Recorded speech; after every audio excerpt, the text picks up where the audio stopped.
Welcome to my channel, Sacred Intuition. And today we are getting a Soul's Journey lesson card. And this is going to determine what topic we are tapping into, because I just want to broaden the readings and the topics that are coming through. Let's see what wants to come through for the collective. What is coming through for the collective? What is the main theme? Oh my god, and I was thinking of that card. And I was like, oh my god, I want to broaden the topics. And I was like, I'm gonna laugh so hard if the love card comes out. Joke's on me. Yeah, I guess my spirit guides still want to talk about love. Okay, I commit to the practice of seeing the good in all things. Okay, so obviously this is not only talking about romantic love, but it's also talking about self-love. And it's also about being fully present and also loving life as it is, with everything that is being presented to you. Okay? Alrighty. I see blame underneath the deck. I accept responsibility for my well-being. Oh my god. Get out of here. What did I just say?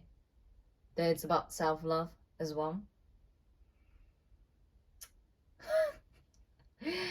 Wild. Okay. Cool. I guess, yeah. And I also see failure. I understand that a mistake is only an opportunity to learn. Also, this talks about being compassionate with yourself. I am guided to take the Stained Lenormand deck, and yeah, let's see. How about love? What about love?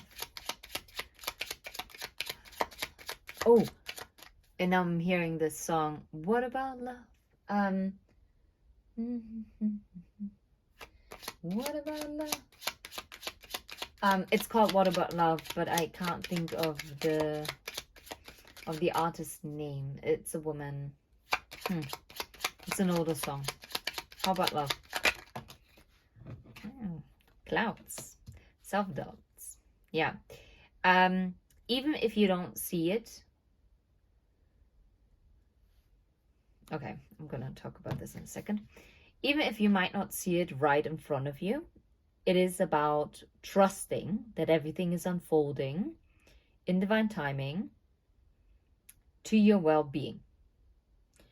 And that even if something feels a bit murky and a bit off, that you are starting to focus on the good things, because that creates more positive energy, and this will give you strength. Even if it doesn't turn out the way that you want it to be, or maybe there was a kind of perceived failure,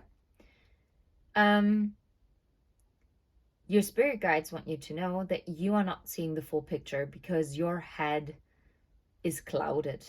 Like there is some brain fog. And this brain fog can only be dispersed if you're focusing on the sun, on the brightness, on the happiness, on the good things, literally. For some of you, I'm getting the advice that you should write down a love letter to yourself. How would maybe your 4-year-old self, how would they describe you, and what would they say to you if they could? Or your older version, I don't know, let's say your 60-year-old self or your 80-year-old self that is writing you a letter and saying, look, focus on this and this and this, because this is what truly matters, and this makes you unique. This is what I love about you. Dun, dun, dun, dun, dun. XYZ, okay? And I'm hearing how you make people smile, how you make people feel. That is one of the most beautiful things about you. And even if you might have a shitty day, you still possess the power of like leaving a smile on someone else's face. And you might not know, look, feminine energy. You might not know what of a great impact you might have on someone else, but your impact is massive. And this creates waves. And that, again, causes more and more good things to happen. You might not see them unfolding right in front of your eyes, but you have to trust and to focus on the good things. Like when you helped an elderly person over the street, okay?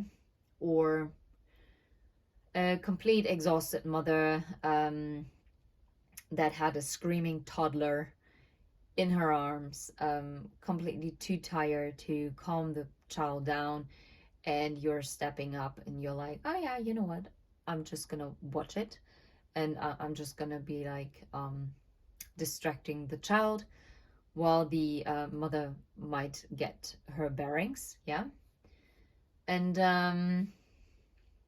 yeah, I don't know why I specifically thought of that, but yeah, funny. And now I'm being guided to literally read the quote of the board that I have. Happiness can be found in even the darkest of times if one remembers to turn on the light. Yeah, to focus on the positive. I know this is sometimes very hard, but this is what is going to give you the stability in something or in times of confusion. Okay? Anything else about love? Didn't come out. That definitely came out. Yeah. Because then this will be your own guiding light, your guiding star. It will anchor you. Okay. How about blame? I accept responsibility for my well-being. I accept responsibility for my well-being. What about blame?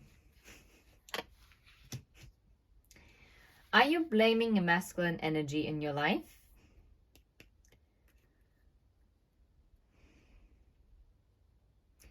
Maybe you might be also a woman.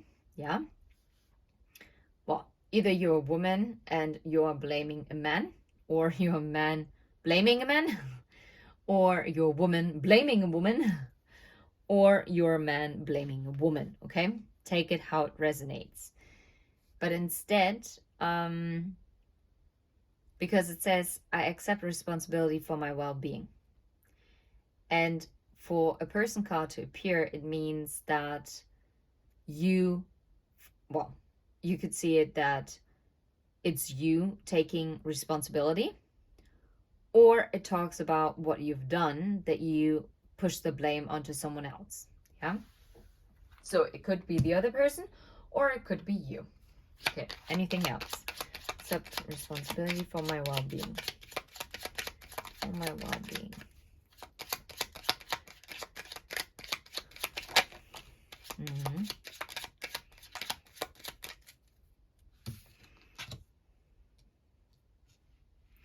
Again, the house, again, the stability.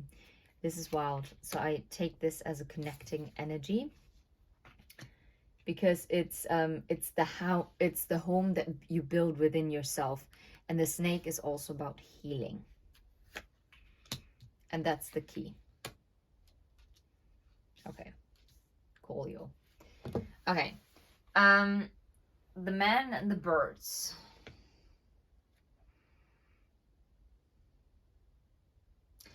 Also taking responsibility as to how you communicate with yourself and how you step into communication with others. That's what I'm hearing.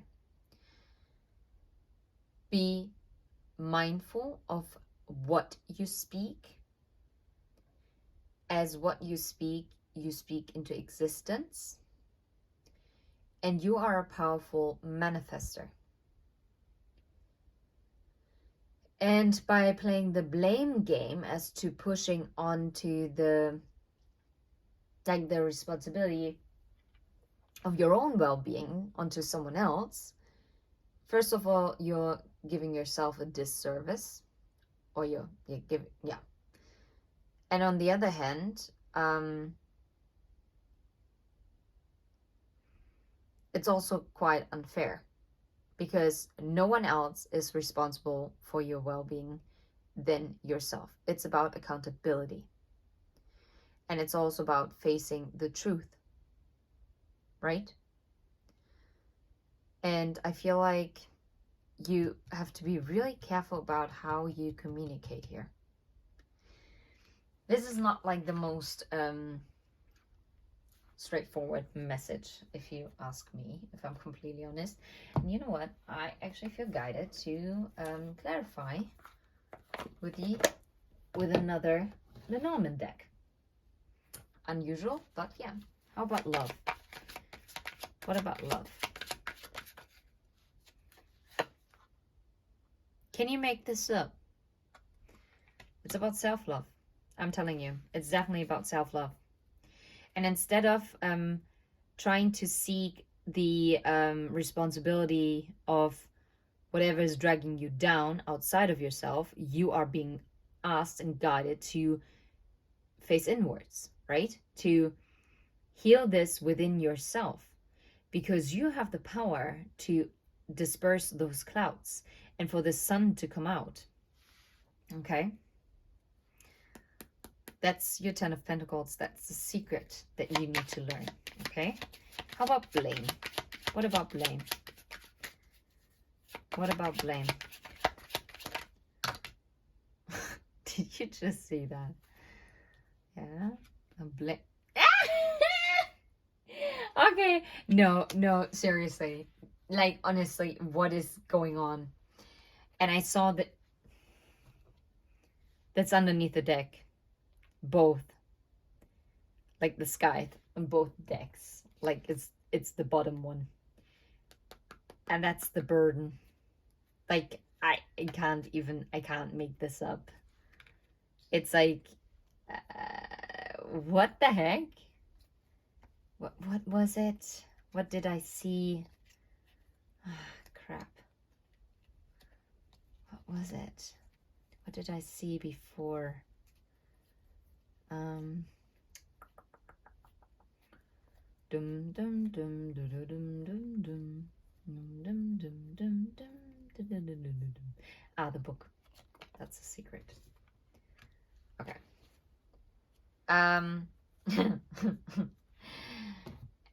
Yeah, and this is how I know that this message is complete in itself now, because both decks are ending on the sky.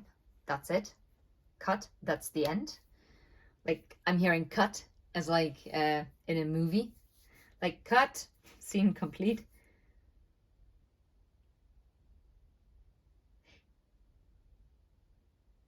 Yeah, the secret to love is mastering self-love.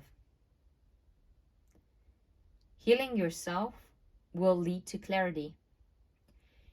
And by accepting responsibility for your well-being, instead of pushing it to someone who is external of you, and being like listening to the chit-chattering in your mind, right? Which is kind of like reflecting.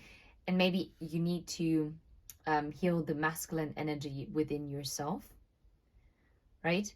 Maybe you were drawn to push the blame onto, the masculine energies in your life. Like, you always felt like they were responsible of making you feel good. Yeah? But that's not their part. This is not, no one else is responsible for your happiness and your well-being than yourself. No one. there might be people who have the intention to look after your well-being, but still the responsibility lies within yourself. Okay? I mean, we could also look at it differently, as if this is like the feminine energy and this is the masculine energy. Then maybe the masculine energy is actually being asked to really step up to the plate and actually also accepting responsibility now. Like maybe before they pushed the responsibility onto the feminine energy and were just like, I don't know, like maybe blamed like all kind of miscommunication or whatsoever, annoying like gossip, like always onto the feminine energy. And that created a greater burden. But they have to overcome this, and they are going to overcome this. And for the feminine energy, it's more like about, being at center within themselves and really healing within, to then be able to not only be able to show themselves compassion, but also to show compassion to the masculine energy. And the masculine energy very much is asked to have also a look, okay, what burdens do I need to release? How am I going to move forward? What is it that I need to communicate? Okay? Maybe it's also about setting boundaries, right? Swift actions and a clear-cut boundaries as to what you are no longer accepting because it is limiting your well-being. Wild. And the key in the stability is the healing, the transformation. I love it. It's actually quite awesome. Not gonna lie. Yeah, anyway. I'm sending you absolute love and light. And until next time. Oh, quick thing. I mean, you can view it as a message for the whole feminine energy or only the masculine energy, or like how I just did it. Yeah, take what resonates, literally. Okay, take care. Bye-bye.